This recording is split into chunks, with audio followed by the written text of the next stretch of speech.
So I'm going to try telling a story. So I remember the first time my family went on a big vacation. It was actually a surprise. So I remember my parents had mentioned that we were going to do something for vacation, but they didn't say what. And my parents said that we had to pack our bags the night before we packed our bags. And I remember we were surprised that they were going to send someone to come pick us up. But what ended up happening is a limo showed up, and that was crazy. We were super duper hyped. That was the first time and the last time since that I ever rode in a limo. Besides the getting to the airport and then getting to the Mexico for vacation. This real story starts, I think we were there for 2 weeks, and maybe the fourth or fifth day, it was nighttime and we were walking around the deck of the pool.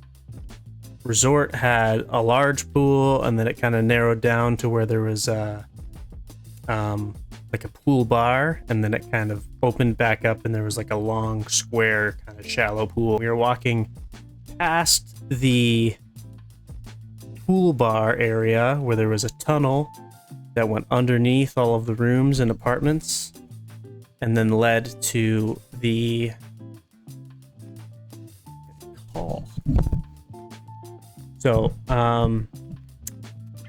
there was the tunnel, and I was walking with my dad and my brothers, and we were going to go meet my grandma and my mom that were at the jewelry store that was like connected to the resort. I remember we were going to go meet them. We were walking, and I had thought or misheard, thinking that we were actually going to be going to our room first. I don't know why I thought that, but I had the awesome idea that I was going to run ahead. It's kind of like you kind of came to almost a 90-degree corner to get to this tunnel, and I had a fart ready to go. So I held it with all my 12-year-old might. I waddled up and took a hard turn into the tunnel, and I remember I went about halfway into this tunnel. It was probably about a 20-foot tunnel. I knew that the acoustics of this tunnel were going to be awesome. I squatted down to give optimal cheek spread for optimum noise utterance from my butt.